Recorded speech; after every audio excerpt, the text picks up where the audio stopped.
Algebra 2 Honors Lesson 5-7, Completing the Square. Here are the lesson's objectives. Alright, first let me give you the steps for completing the square. So when you want to complete the square, right,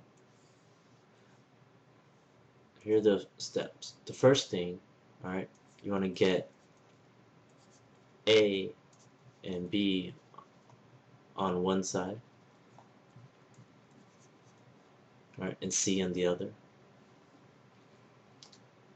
2, alright, make sure A is positive 1, alright, make sure A is positive 1. And then step 3, what you do is you're going to complete the square. Right.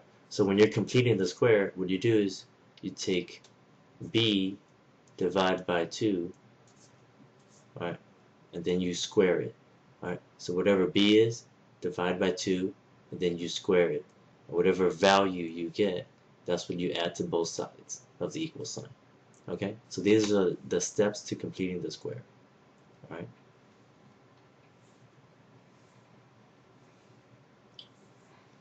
Now let's talk about when we would actually want to complete the square.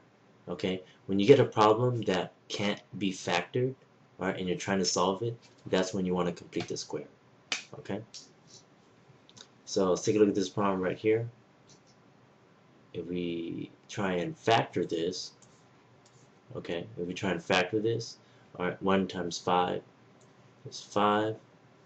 All right, try and get negative 12. So if you try and use the x right here, all right, to factor it, all right, it doesn't work.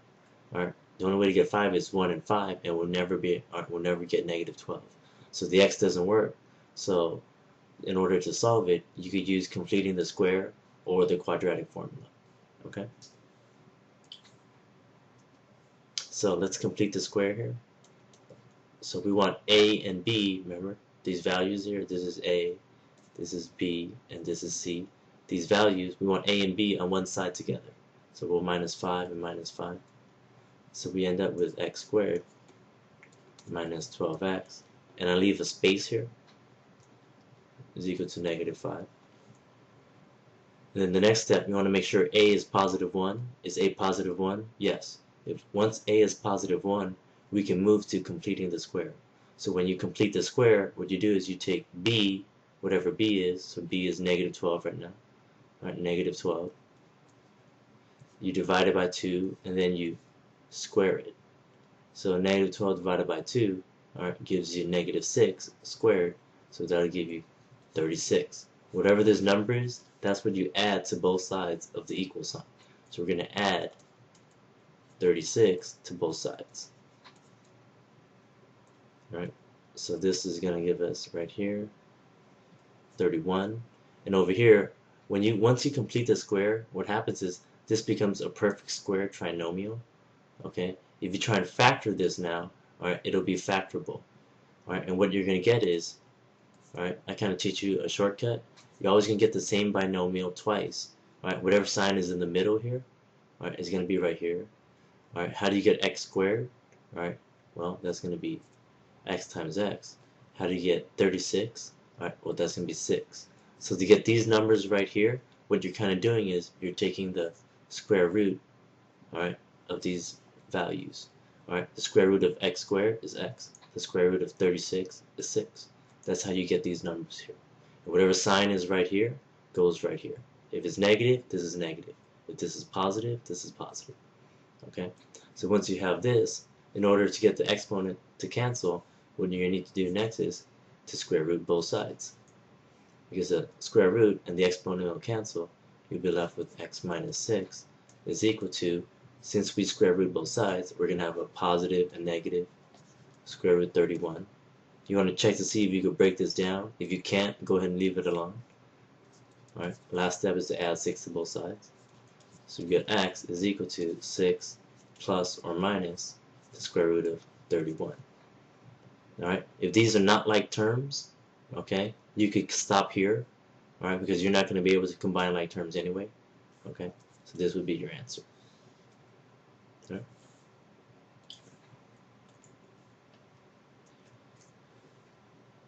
Alright, let's solve this by completing the square again. Okay, you always want to check the x first to see if it works. So let's just check the x real quick. So 36, and we're trying to get negative 8. So is there any way to get 36, or to multiply to get 36, and to combine to get negative 8? Well, no, that's not going to work. So if this doesn't work, either you have to complete the square or use the quadratic formula. Okay, erase this real quick. Alright, now, so first step, get a and b together on one side, so we're going to minus c, so we'll get x squared minus 8x, leave a blank spot because we're going to add something to both sides, is equal to negative 36. Now you want to check, is a positive 1? Yes it is. So now you complete the square. So take whatever b is, negative 8, divided by 2, and then square it. So negative 8 divided by 2 is negative 4 squared, so that'll give you positive 16. So we're going to add 16 to both sides. Alright, now I always set up the parentheses. Whatever sign is in the middle is going to go here. Alright, how do you get this value? Square root this, you get this. Square root this, you get this. Alright, combine like terms here. Whatever this is going to give us negative 20. Now we're going to square root both sides because we want to cancel out the exponent. Square root and the exponent kind of eliminate. We're left with x minus 4 is equal to, alright, now if we have a negative inside the square root, that means that we're going to have to deal with an I, right? So that's like I radical 20. Then you want to break down radical 20. Well, that's 4 times 5. Alright, the square root of 4 is 2. So we're going to get plus or minus, because we square rooted both sides, 2i radical 5. Then the last step, add 4 to both sides. Alright. Now be careful here. The 4 is not like terms with this. They're kind of separate. So your answer will be 4 plus or minus 2i radical 5. Okay, and this doesn't become 6i radical 5, so be careful.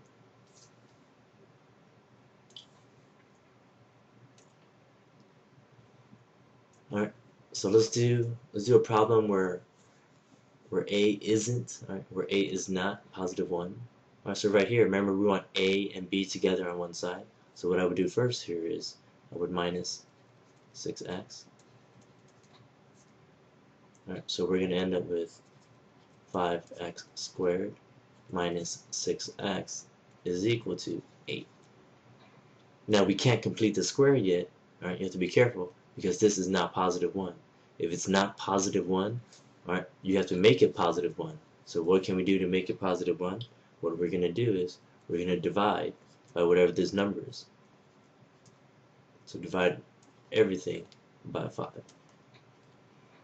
So that'll divide out. We'll end up with x squared minus 6 over 5x is equal to 8 over 5.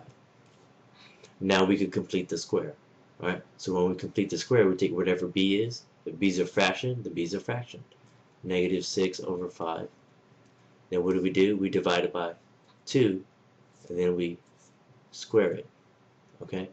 Now, you guys have to remember now 2 is the same thing as 2 over 1, because if we have a fraction and we're dividing by a number, this is the same thing as negative 6 over 5, right, times the reciprocal of the bottom, 1 over 2, right, squared. So these two are the same thing. So remember, dividing is the same thing as multiplying by the reciprocal. Alright, so let's work this out right here. We're going to get negative 6 over 10. Reduce this. Alright, so this is going to reduce to negative 3 over 5. Alright, squared. So we're going to get 9 over 25. So we're adding 9 over 25 to both sides. So we're adding 9 over 25 to both sides. So we're adding 9 over 25. So over here, once you have this, alright, follow the same pattern. Set up the parentheses. Whatever sign is here goes in the middle. How do you get, alright, this value, square root this, you get x. How do you get this value right here? Kind of square root this. What's the square root of 9? That'll give you 3. What's the square root of 25? That'll give you 5. Okay? Is equal to, over here, get, alright, since we have fractions, get common denominator. So you're going to need to multiply by 5, because the common denominator would be 25. So we're going to get 40 plus 9. So we're going to get 49 over 25. And then to get rid of this exponent, we're going to need to square root both sides. Alright, square root and the exponent kind of eliminate. We're left with x. Let me write that a little bit better. We're left with x minus 3 over 5 is equal to, alright, we're going to have a plus or minus. Okay, then right here, what do we have? We're going to have 7 over 5. Then the last step, we're going to add 3 over 5 on both sides. Add 3 over 5. So this eliminates. So we're left with x is equal to 3 over 5 plus or minus 7 over 5. Now you have to be careful. You can't stop here because these are like terms. Alright, so you have to split this up into two solutions. First, we're going to have x is equal to 3 over 5 plus 7 over 5. And then we're also going to have x is equal to 3 over 5 minus a 7 over 5. Alright, go ahead and finish simplifying this. So we'll get 10 over 5. So one solution will be 2. And the other one, we're going to get negative 4 over 5. Alright, can't simplify anymore. So this is our second solution. Okay?